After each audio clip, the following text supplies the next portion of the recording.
বাহৰ ভোগালী বিহুলৈ মাজত মাত্ৰ কেইটামান দিন ৰাজ্যৰ চৌদিশে এতিয়া উলাহ মালাহৰ পৰিৱেশ দেখা পোৱা গৈছে। গুৱাহাটী মহানগৰীৰ পাথৰকুৱাৰীতো এক গাঁৱৰ পৰিৱেশ দিবলৈ চেষ্টা কৰিছে। এনেদৰে তেওঁলোকে সাজি তুলিছে। তেওঁলোকে বিভিন্ন ধৰণৰ গাঁৱৰ পৰিৱেশ দিবৰ কাৰণে তেওঁলোকে এনেদৰে যি ভঁৰাল ঘৰ আছে, তেওঁলোকে ঢেঁকী ঘৰ, লগতে পুখুৰী বা এনেধৰণৰ বিভিন্ন বস্তু তেওঁলোকে সাজি উলিয়াইছে। কংক্ৰিটৰ মহানগৰীৰ মাজমজিয়াত তেওঁলোকে এনেদৰে সাজি উলিয়াইছে এটি প্ৰাৰ্থনা ঘৰ মন্দিৰ। আৰু ঠিক একেদৰে তেওঁলোকে যি ভঁৰাল ঘৰ আৰু বিভিন্ন ধৰণৰ তেওঁলোকে সাজি উলিয়াইছে। কংক্ৰিটৰ মহানগৰীত বিভিন্ন দেখা পোৱা গৈছে এনেদৰে বাঁহ আৰু খেৰেৰে নিৰ্মিত কৰি থকা তেওঁলোকে দেখা পোৱা গৈছে। এনেদৰে কুঁৱা হওক বা বিভিন্ন ধৰণৰ প্ৰস্তুতি কৰি তোলাইছে। ইতিমধ্যে যোৱা বছৰৰ দৰে এই বছৰত তেওঁলোকে বিভিন্ন সামগ্ৰীৰে নিৰ্মাণ কৰি থকা দেখা পোৱা গৈছে।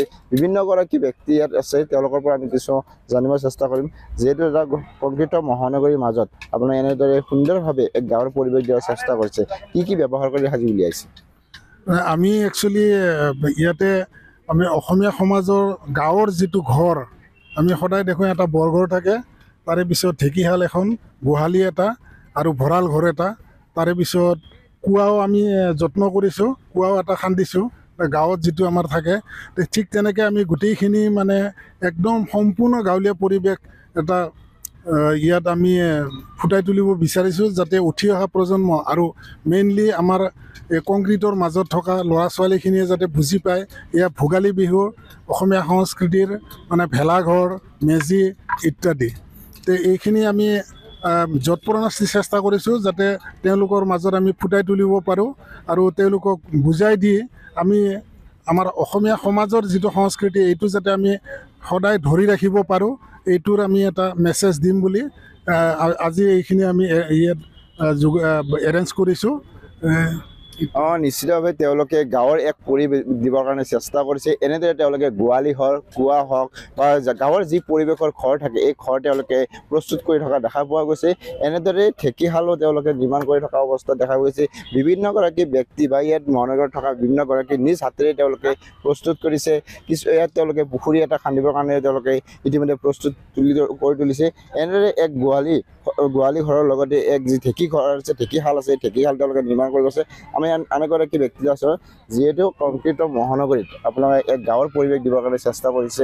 বিভিন্ন ধৰণৰ গাঁৱৰ যি সামগ্ৰী বা গাঁৱত থকা সম্পত্তিবিলাক আপোনালোকে নিৰ্মাণ কৰিছে। কি সামগ্ৰী ব্যৱহাৰ কৰি বা আপোনালোকে কেনেধৰণৰ আয়োজন? হয়, পোনপ্ৰথমে মই আপোনালোকৰ চেনেলৰ জৰিয়তে সমগ্ৰ অসমবাসীলৈ আমাৰ ইংৰাজী নৱবৰ্ষৰ শুভেচ্ছা জ্ঞাপন কৰিলোঁ। আৰু ইতিমধ্যে আপোনালোকে সকলোৱে গমেই পাইছে ভোগালী বিহু সমাগত। আমি যোৱা 5টা বৰ্ষৰ দৰে এইবাৰ আমাৰ 6ষ্ঠ বৰ্ষ হ'ব। এই 6ষ্ঠ বৰ্ষত আমি এই পাথৰকুৱাৰী অঞ্চলত ভোগালী বিহুৰ এটা ৰূপ আচলতে প্ৰতীকী ৰূপ এটা আমি দিবলৈ চেষ্টা কৰিছোঁ। আচলতে কংক্ৰিট এই গুৱাহাটী মহানগৰীত ভোগালী বিহুৰ যিটো মাদকতা, আচলতে কৃষি জীৱনৰ লগত জড়িত যিটো ভোগালীৰ ভোগ, কৃষি চপোৱাৰ পিছত আমি সকলোৱে জানো কৃষি চপোৱাৰ পিছত সকলোৱে আনন্দতে মানে লগ ভাত খাই বুলি কয়, যিটো মানে নামনি অসমৰ ফালে ভোজ ভাত খায়, আৰু সেই অৰ্থতেই ভোগালী বিহু ভোগ কৰে মানুহে। কিন্তু এই যিটো ভোগৰ যিটো আনন্দ, এই আনন্দ আমাৰ কিন্তু গুৱাহাটী মহানগৰীত আজিৰ যিটো চাম আছে বা আমাৰ গুৱাহাটী মহানগৰীত সৰু ডাঙৰ সকলোৱে কিন্তু এই আনন্দটো নাপায়। তেওঁলোকে অকল পিঠা লাড়ু মানে ভোগালী বুলি বুজে আচলতে। কিন্তু আমি এই ভোগালীৰ লগত যে আৰু যে কিমান সামগ্ৰী জড়িত আছে, বিভিন্ন ধৰণৰ খেল, বিভিন্ন ধৰণৰ থলুৱা খাদ্য সামগ্ৰী, এই সকলোবোৰ জড়িত আছে। আমি তাৰে এটা আভাস দিবলৈ চেষ্টা কৰিছোঁ। ইতিমধ্যে আমাৰ ইয়াতে অহাকালিৰ পৰা অৰ্থাৎ 7 জানুৱাৰীৰ পৰা 14 জানুৱাৰীলৈ আমি 8 দিনীয়াকৈ অনুষ্ঠান ৰাখিছোঁ। আৰু এই অনুষ্ঠানৰ লগত সংগতি ৰাখি 5 দিনীয়াকৈ মেলা হ'ব। আৰু এই মেলাত আমাৰ ভোগালীৰ লগত যিটো ভোগৰ সামগ্ৰী, থলুৱা খাদ্য, জনজাতীয় খাদ্য, লাড়ু পিঠা পনা, তাৰ লগতে জলপান, ইতিমধ্যে বিভিন্ন ধৰণৰ ভোগালীৰ লগত সংগতি ৰাখি বিভিন্ন ধৰণৰ খেল ধেমালি ইয়াত অনুষ্ঠিত হ'ব। আৰু আমি প্ৰতিনিশাই 7 তাৰিখৰ পৰা 11 তাৰিখলৈ প্ৰতিনিশাই আমি সাংস্কৃতিক সন্ধিয়া ৰাখিছোঁ। ভোগালী বিহুৰ লগত মানে সংগতি ৰাখি বিভিন্ন আমি শিল্পী, তেওঁলোকক আমাৰ থলুৱা শিল্পী হওক আৰু নিমন্ত্ৰিত শিল্পীক আমি ইয়াত আমন্ত্ৰণ কৰিছোঁ। তেওঁলোকে ইয়াত অনুষ্ঠান পৰিৱেশন কৰিব। আৰু এইটোৰ দ্বাৰাই আমি আৰু এটা মেছেজ দিবলৈ চেষ্টা কৰিছোঁ। আজি আপোনালোকে দেখা পাইছে আমি ইয়াতে আমি এখন গাঁও বনাইছোঁ। গাঁৱৰ আপোনালোকে দেখা পাইছে এইটো বৰঘৰ, এইটো বৰঘৰটোৰ লগতে গাঁৱৰ ঘৰৰ লগত যিখিনি বস্তু থাকে অন্তৰালত, ধৰক ঢেঁকীশাল এটা, আমি বৰ্তমান ঢেঁকীশালতে উপস্থিত আছোঁ। ঢেঁকীশাল এটা আছে, আমাৰ এটা ভঁৰাল ঘৰ আছে, নামঘৰ এটা আছে, গোহালি ঘৰ আছে, কুঁৱা আছে। ইফালে আপোনালোকে দেখা পাইছে আমি পুখুৰী এটা সাজিবলৈ চেষ্টা কৰি আছোঁ, এটা প্ৰতীকী ৰূপ দিবলৈ চেষ্টা কৰি আছোঁ।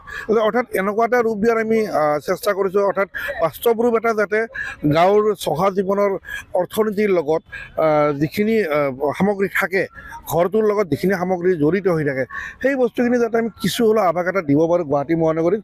এই বস্তুখিনি যাতে ভোগালীৰ অঞ্চলত এই বস্তুখিনি জড়িত হৈ থাকে, আমি এইখিনি এটা আভাস দিবলৈ চেষ্টা কৰোঁ। নিশ্চিতভাৱে তেওঁলোকে গুৱাহাটী মহানগৰীত তেওঁলোকে এক আভাস দিব চেষ্টা কৰি দেখুৱাইছে। এনেদৰে তেওঁলোকে বৰঘৰ নিৰ্মাণ কৰি থকা দেখা পোৱা গৈছে। গতিকে আমি ভিতৰ ভাগলৈ যাব চেষ্টা কৰিম। এনেদৰে তেওঁলোকে বাঁহ খেৰ বা তেওঁলোকে মাটিৰে তেওঁলোকে নিৰ্মাণ কৰি ওলাব। মই ভিতৰৰ ভাগ দেখুৱাব ওলাইছোঁ। এনেদৰে তেওঁলোকে বাঁহ আৰু তেওঁলোকে খেৰে নিৰ্মাণ কৰি উলিয়াইছে বৰঘৰ। আৰু তেওঁলোকে ঠিক একেদৰে তেওঁলোকে সেই বাঁহ বেতেৰে বা বাঁহ খেৰেৰে তেওঁলোকে নিৰ্মাণ কৰিছে ঢেঁকীশাল, গোহালি ঘৰ বা মন্দিৰ হওক, তেনেকৈ এনেদৰে নিৰ্মাণ কৰি থকা দেখা গৈছে। এনেদৰে গুৱাহাটী মহানগৰীত বিভিন্ন স্থানতো পাথৰকুঁৱাৰীৰ লগতে বিভিন্ন স্থানতো এনেকৈ নিৰ্মাণ কৰি দেখা হৈছে। ভোগালীলৈ মাজত মাত্ৰ কেইটামান দিন, এই কেইটামান দিনত সমগ্ৰ ৰাজ্যৰ লগতে পাথৰকুঁৱাৰীৰ যিসকল বিশেষ ব্যক্তি আছে তেওঁলোকে এনেদৰে প্ৰস্তুত কৰি থকা দেখা পোৱা গৈছে।